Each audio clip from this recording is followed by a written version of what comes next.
Welcome back to the deep dive. I have to be honest with you. Usually when I sit down with a stack of research for this show, I have a pretty good idea of what we're getting into. We Mm, look at tech trends, we look at market shifts, we look at history. But today feels different. it definitely feels heavier. That is the word, heavy. I started reading this main source material presentation titled Last Chance for Retirement Funds, Catch the 21st Century Standard Oil. And I thought, okay, catchy title. A bit dramatic, maybe? Yeah, a little bit. But as I got into it, I realized we aren't just looking at a stock analysis or a business pitch. It feels less like a quarterly report and more like, I don't know, a map. A map of the future history of the world. That is a great way to put it. It forces you to zoom out. Way, way out. Right. Most financial analysis is looking at the next 3 months, the next quarter. This document is asking you to look at the next 3 decades. And to understand them, you have to look back at the last 3 centuries. It's so ambitious. And look, I know talking about retirement funds and, energy infrastructure can sound a bit dry, but stick with us. Please do. Because the story here is actually about physics. It's about the collapse of old empires, and it's about how the entire operating system of our planet, the Yeah. way we move, the way we build, the way we live, is about to go through a hard reset. A hard reset is exactly what it is. It's not an update. No. It's a new operating system. So let's set the stage. The source material kicks off with this incredibly dramatic visualization. It takes us on a journey through human history, but it's viewed strictly through the lens of one question. What do we burn? It's the fundamental question of civilization, isn't it? It is. Energy is the currency of life. And for the vast, vast majority of human history, the answer was simple.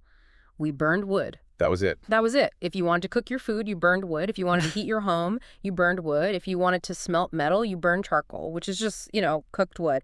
The economy was 100% wood-based. Simple times. Yeah. But then we leveled up. We found coal, and coal was magic because it was condensed energy. It was like finding a super-powered version of wood. Right. Suddenly, we could boil water efficiently enough to create high-pressure steam.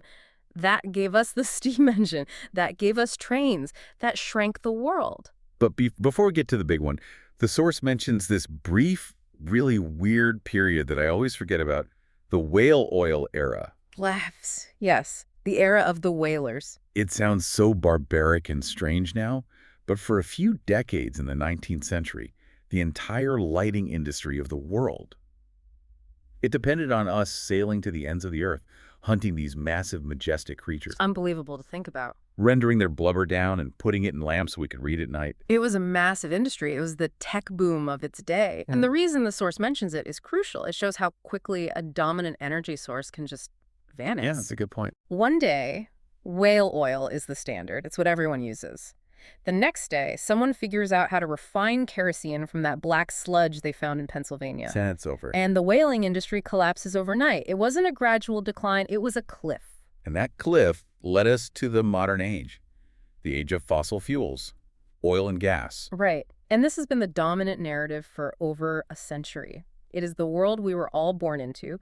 We just assume that if you want to move a vehicle, you explode a liquid inside a metal cylinder. It's just how things work. That is the standard. But the core premise of today's deep dive, based on this source, is that we are currently standing on the precipice of another cliff.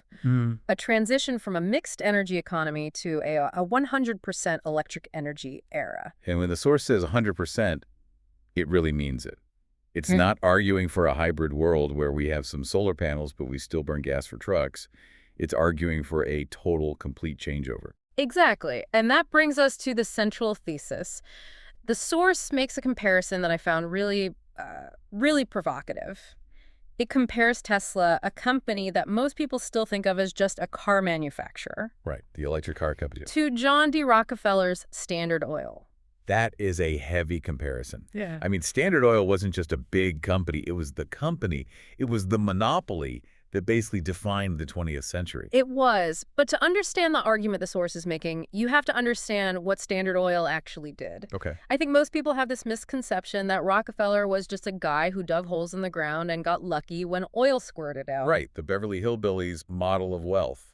Exactly. But that's not it at all. Rockefeller actually hated the drilling part of the business. He thought it was gambling. Oh, really? Yeah, you could drill a dry hole and lose your shirt. Rockefeller was a strategist. He was a systems thinker. He realized that it didn't matter who drilled the oil as long as they had to pay him to refine it and move it. So you controlled the flow. He controlled the choke points. He owned the refineries. He owned the pipelines. He owned the train cars.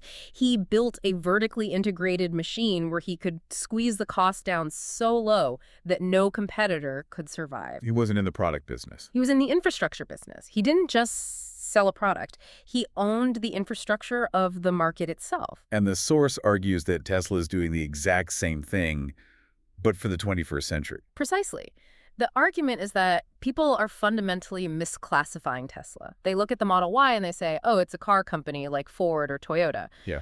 But the source argues that's like looking at one of Rockefeller's train cars and saying he's just in the railroad business. The real play is the structural dominance over the entire chain of electricity, from the moment it's generated by the sun to the moment it's stored to the moment it's used to do work. So it's about seeing them as an energy power, holding the keys to the future economy.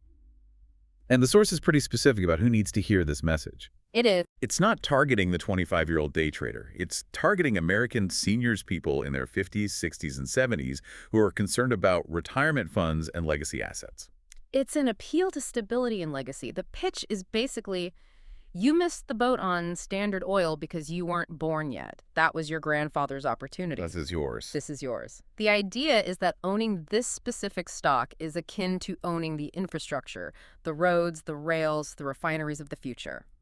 So we're going to break this down. The source identifies 4 main pillars of this Standard Oil strategy: production, logistics, standards, and labor. And we're going to go deep on each one. Let's do it. Okay, part 1. The roots of the system. Vertical integration. Now, this is a buzzword, right? Every CEO says they want to be vertically integrated. We design our own box. It's very fashionable. But the source material describes something much, much deeper. It starts at the very bottom, the dirt, specifically lithium. Right, lithium. The source calls it the oil of the electric age. Now, usually when we hear about car companies and lithium, it's a customer relationship.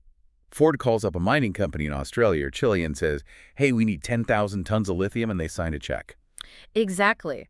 They are price takers. They are dependent on the market. If the price of lithium triples, Ford's costs triple. They're just a customer at the end of a very long chain. But the source points out a crucial difference with Tesla. It highlights a specific facility, the lithium refining plant in Corpus Christi, Texas. Yes, this is a really key detail. Why is this specific plant so important? I mean, why build your own refinery? Isn't that just a huge headache? It is a headache, but it's a strategic headache, because there is a massive difference between mining lithium and refining it. Mining is just digging up rock, usually a mineral called spodumene, or pumping brine from salt flats. Yeah. But you can't put a rock in a battery. You have to turn it into battery-grade lithium hydroxide. And that is a complex, difficult, nasty chemical process. And historically, who owned that process? Let me guess, China. Almost entirely. China controls the vast majority of global lithium refining. So if you are GM, you might buy the rock in Nevada, ship it all the way to China to be refined, and then ship it back to a battery plant in Michigan. That sounds insane. It's a logistical nightmare and a national security risk. You're completely dependent on your main geopolitical rival for the oil of your future products. It's a broken supply chain, a very fragile one. It is. The source argues that by building the refinery in Corpus Christi, Tesla is bypassing the biggest bottleneck in the entire industry. They are taking the raw ore and turning it into fuel themselves. So they're not waiting in line. They aren't waiting in line at the Chinese refineries. They aren't subject to their pricing or their politics. So they control the speed and, crucially, the cost. Exactly. They are securing the raw material stream at its most fundamental point. And then they take that refined lithium and put it directly into the next piece of the puzzle, the 4680 battery. Okay, the 4680. The source talks about this like it's the holy grail. To the uninitiated, it just looks like a metal cylinder. It looks like a slightly fat AA battery. Why is the source obsessing over this particular format? It comes down to manufacturing physics. The 4680 just refers to the size. It's 46 millimeters wide, 80 millimeters tall. Okay, simple enough. But the breakthrough described in the source is how it's made. It uses something they call a tabless design. Tabless. Okay, can we unpack that? What is a tab and why do we want to get rid of it? So imagine a traditional battery. Inside, it's a long roll of foils anode and cathode rolled up like a jelly roll. Got it. To get the electricity out, there's usually a single metal strip, a tab welded to the end of that roll. That tab is a bottleneck. All the electrons have to squeeze through that one little strip to get out of the battery. It creates resistance, it creates heat. It's like trying to drain a swimming pool through a drinking straw. Perfect analogy. It's a perfect analogy. And because it gets hot, you can't charge it too fast or it might get damaged or worse, catch fire. Yeah. What the 4680 does is ingenious. It uses a laser to pattern the foil so that the entire edge of the roll acts as the connection. There is no single tab. The whole bottom of the jelly roll is the connector. So you're not using the straw anymore. You're draining the pool by removing the entire bottom of the pool. Exactly. The path for the electrons is much, much shorter and wider. This means less heat. Less heat means you can charge it faster and discharge it harder without damage. Okay, so that's a performance win. It is, but the source's main point isn't just the performance, it's the cost. Right, the vertical integration angle again. If you are Ford or GM or Volkswagen, you are likely buying your battery cells from LG, SK On, or CATL. You are paying their profit margin, you are paying for their shipping, you are paying for their R&D. You are a middleman assembler. You're just wrapping metal around someone else's tech. Essentially, yes.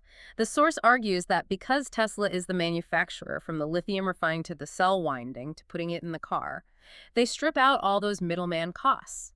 They control the cost of the most expensive part of the car by a huge margin. And the source claims this gives them an advantage.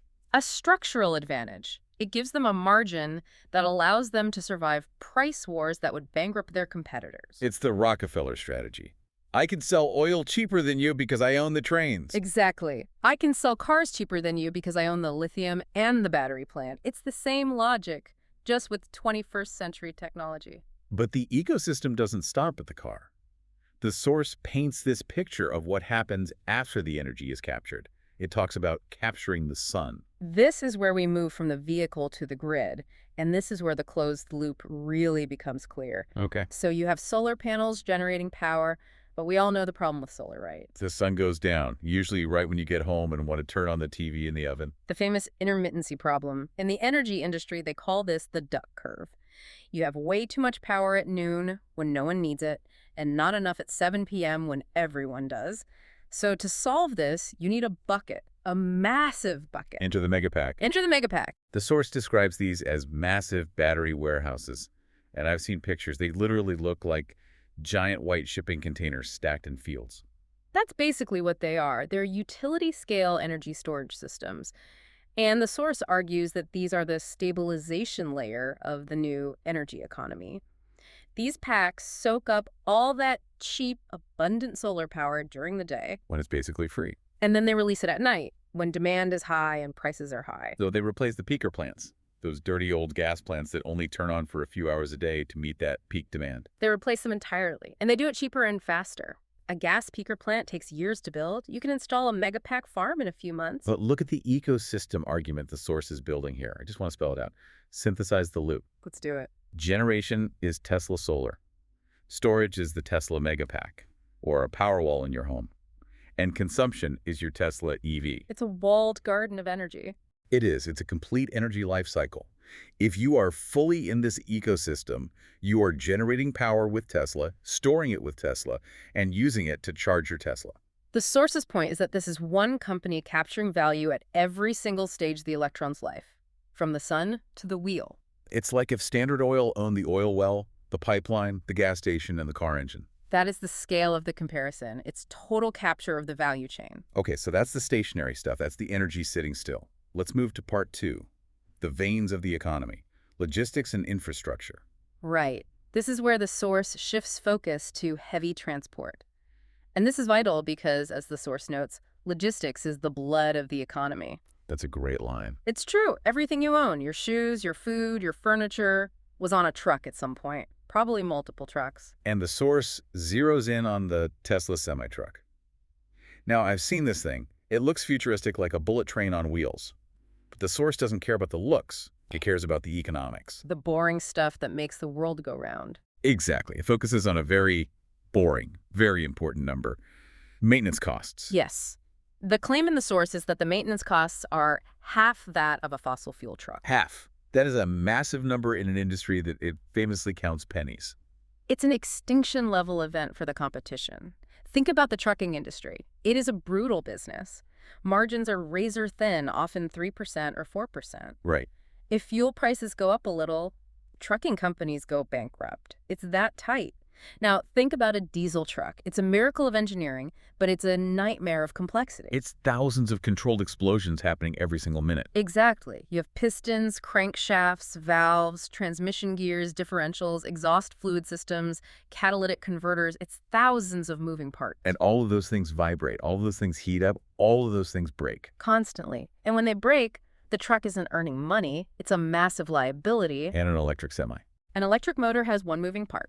The rotor. That's it. It just spins on magnetic fields. There is no transmission to grind gears. There are no oil changes. And then there's the braking. Right, regenerative braking. We see that in the cars. But on a truck, it's a game changer. In a diesel truck, stopping 80,000 pounds puts immense stress on the brake pads. You are burning through brakes constantly. It's a huge maintenance cost. In the Tesla Semi, the motors turn into generators when you slow down. They absorb the kinetic energy to recharge the battery. The physical brakes barely get used. So you save on fuel and on brakes. The source argues that this 50% reduction in maintenance isn't just a perk. It's not a nice to have. For a trucking company, it's an existential necessity. Basically, if your competitor buys these trucks and cuts their operating costs by that much and you don't, you're dead. You simply can't compete on shipping rates. It becomes a forced migration. You have to switch to survive. But then you hit the wall, the charging problem. You can't exactly pull an 18-wheeler into a 7-Eleven and plug it into the wall next to the Slurpee machine. Laughs. No, you can't. Charging a truck is not like charging a car. The battery is massive. If you used a normal supercharger, it would take days. You need power, serious industrial scale power. And that brings us to the megacharger. The source throws out a number. 1.2 megawatts. 1.2 megawatts. Let's try to contextualize that. What does 1.2 megawatts feel like? Okay, your hairdryer is about 1.5 kilowatts, so 1,500 watts. Right. A typical fast charger for a car, a good one, is maybe 150, 250 kilowatts. 1.2 megawatts is 1,200 kilowatts. So it's like 5 of the fastest car chargers all hitting one truck at the same time. Or more. The source says it's enough power to run a small city or a large skyscraper injected into a truck in about 30 minutes. It's a fire hose of energy. That is insane engineering. The cable itself must be terrifying. It has to be liquid cooled or it would just melt in your hands. But here is the standard oil play, the truly strategic part. Who is building these chargers? Tesla. And who can use them? Currently, only Tesla. Exactly. The source analyzes this as the ultimate infrastructure play. If you buy a Freightliner or a Volvo electric truck right now, and they do exist, they're out there. Sure. Where do you charge them? You have to build your own chargers at your own warehouse. You can't drive across the country. Tethered to your home base. You're tethered. But with the megacharger network, Tesla is building the rails. They are building the national freight network for electricity. If you want to ship goods long distance electrically, you have to use their network. It really is the railroad all over again. You can build your own train, but if you don't own the tracks, you aren't going anywhere. Precisely. It's control of the choke point. Now, there was another technical detail in this section that I found really interesting. It's a bit geeky, and I think a lot of people might gloss over it, but the source insists it's a revolution. The 48-volt architecture. Ah, yes. The hidden revolution. This is one of my favorite parts. The source says the auto industry has been using 12-volt systems for 70 years. I mean, since the 1950s. Why change it now? And why does the source think this is such a big deal? It comes down to basic electrical physics. Ohm's law. We don't need to do the math, but here's the concept. Power equals voltage times current. Okay, P equals V times I. I remember that from high school physics. Right. So if you want to move a window motor or power a steering rack, you need a certain amount of power. If your voltage is low, like 12 volts, your current, which is measured in amps, has to be really high to get that power. And high current is bad. High current requires thick wires. Think of it like water in a pipe. Voltage is the pressure. Current is the volume of water flowing through. If you have low pressure, 12 V, you need a massive pipe, a thick copper wire to get enough water out to do the work. And copper is heavy. And really expensive. Very heavy. A modern luxury car has miles of copper wiring. It weighs hundreds of pounds. It's like a snake nest inside the car. It's complicated and costly. So what happens when you go to 48 volts? You quadruple the pressure. That means for the same amount of power, you can quarter the current. Yeah. If you have high pressure, you can use a tiny little straw to get the same amount of water out. So the wires get thinner. Much, much thinner. The source explains this leads to a drastic reduction in the amount of copper wire needed. The wiring harness goes from being this heavy, stiff, expensive thing to being essentially like an Ethernet cable. It's light, it's cheap, and this is crucial, it's easy for robots to install. Ah, so it feeds back to the manufacturing speed and cost. Yes, thick, heavy wires are hard for robots to bend and manipulate. Thin, light wires are easy. But here is the Standard Oil twist, the really clever part. The source claims Tesla isn't just doing this for themselves, they are forcing it as a new industry standard. How are they doing that? When they released the Cybertruck, which is the first vehicle to use this 48V system from the ground up, they actually sent a how-to guide, basically a manual, to the CEOs of Ford, GM, and Toyota. Yes, it was a bit of a trolling move for sure, but it was also a strategic one. They were telling the entire automotive supply chain, we are moving to 48V. If you want to sell parts to us, pumps, lights, motors, you need to build 48V parts. And since Tesla is the volume leader in EVs, the suppliers have to listen. They have to. If Bosch or Denso or Continental wants the contract, they have to retool and build 48V components. And once those parts exist, Ford and GM and everyone else will start using them too, because they are better, lighter, and cheaper. So Tesla is setting the rules of the game that everyone else has to play by. It is soft power. It's not owning the factory, it's owning the standard. It's intellectual dominance. Okay, so we've got the energy source, right? The lithium and the batteries. We've got the logistics, the semi and the megacharger. We've got the technical standards with 48V. But part 3, the source material. This is where the map goes off the edge of the known world. This is where it gets weird. It really does. The source calls it the final frontier, the end of labor. This section is the most futuristic, but the source grounds it in a very present, very real reality. It starts by addressing the demographic crisis. Right. It appeals directly to that senior demographic regarding their future fears. It points out that the world is getting older. Birth rates are crashing in almost every developed country. It identifies a very real math problem. The ratio of workers to retirees is shrinking dramatically. We are facing labor shortages everywhere. Who is going to work in the factories? Who is going to drive the trucks? And most personally, for the target listener, who is going to take care of the elderly? The source argues we can't solve this with immigration or by, paying people more because there just aren't enough young people. We need a substitute for human labor. Enter Optimus, the humanoid robot. Now, I've seen videos of robots. Boston Dynamics has those dogs that can do backflips and all that. It's amazing stuff. Yeah. But the source has a very specific way of explaining why this robot is different. It uses the car as a robot concept. This is a brilliant insight in the document. The source argues that people are confused. They think Tesla is trying to build a robot from scratch, which is an incredibly hard problem. Right. But the argument is that a Tesla car is a robot. It's just a robot that happens to have wheels instead of legs. Exactly. Think about what a robot needs to function in the real world. It needs eyes to see the world. Tesla has cameras on millions of cars collecting visual data every single day. The biggest vision data set in the world. Okay, far. It needs a brain to process that data, to know that is a person, that is a curb, that is a moving object. Tesla has the FSD, the full self-driving computer, which is a specialized AI inference chip. So they aren't starting from zero. They are taking the brain they've been training on the highways for 10 years and transplanting it into a humanoid body. That's the claim. The hard part of robotics isn't the legs or the arms, it's the brain. It's the AI that can navigate the messy, unpredictable real world. The source argues Tesla has a massive, perhaps insurmountable, lead here because of their fleet data. And the use cases. The source paints a progression.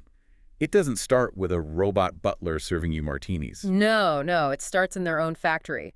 The source details scenarios like having Optimus handle those 4680 batteries we talked about. That is dangerous, heavy, repetitive work. It's boring. Humans hate it and get injured doing it. Dangerous, dull, and dirty. Yeah. The 3Ds of robotics. Exactly. The source argues that Optimus will take those jobs first in-house where they can control the environment. But then it pivots. Once the robot learns to handle objects in a factory, it can learn to handle objects in a home. Like folding clothes, Yeah. loading the dishwasher, Simple manual tasks. But the ultimate vision for the target audience: nursing homes. elderly care. Robots that can assist with mobility, fetch items like medication or a glass of water, and provide 247 monitoring in case of a fall. The source pitches this as the solution to the care crisis. But let's look at the economics of this, Yeah. because my head is starting to spin. The source analyzes this as a profound shift, moving from an energy company to a company that sells labor. This is the wildest concept in the document, and maybe the most important. Think about the economic formula. GDP, gross domestic product, is basically just energy times efficiency times labor.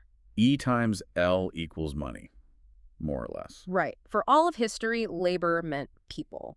To grow the economy, you needed more people, or you needed people to be more productive. But the source argues, what if you can manufacture labor? A machine that consumes electricity, the energy to produce work, the labor. Exactly. And who owns the energy?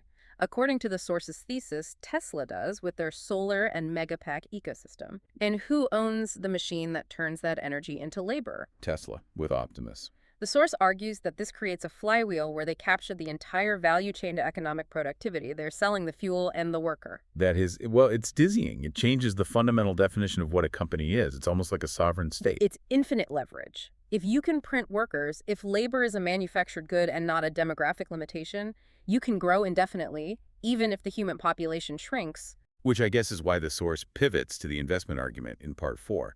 It has to try and ground all this high-flying theory into a practical decision for the listener.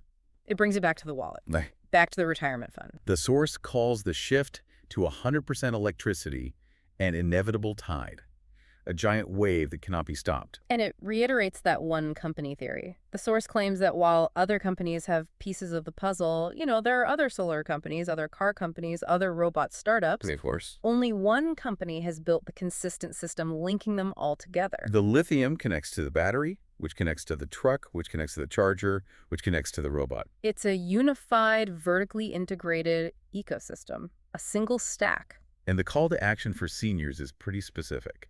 It compares buying Tesla now to buying ExxonMobil or General Electric in their early prime.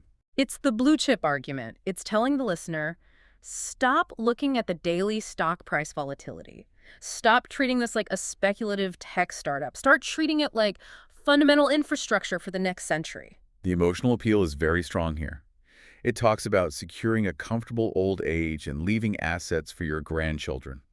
It's positioning the stock not as a gamble, but as a legacy. It's the argument that the biggest wealth is created when you identify a structural shift in the world, a paradigm shift, and you position yourself in front of it.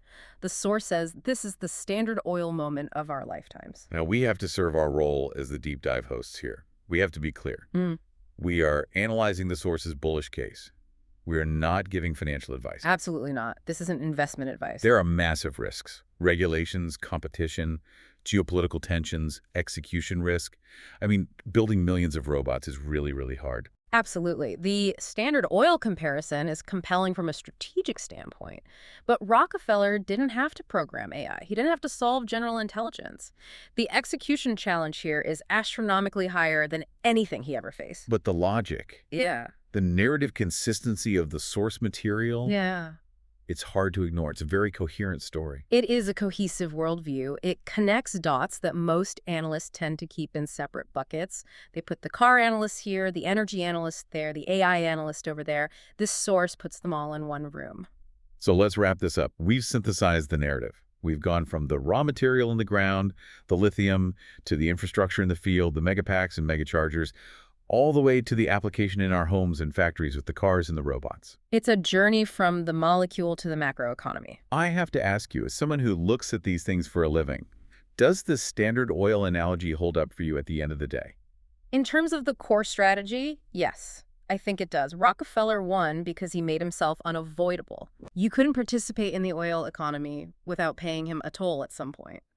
The source makes a very compelling case that Tesla is building a world where you can't participate in the electric economy without touching their tech, whether it's their charging standard, their battery chemistry, their software, or eventually their robot. It's a new kind of monopoly, not just of a commodity, but of the ecosystem itself. Exactly, a monopoly on the system. I want to leave our listeners with the source's closing sentiment. It's very blunt. It says, "The future is the era of electricity. The owner is Tesla." A bold, definitive claim. No room for ambiguity there. None at all. Yeah.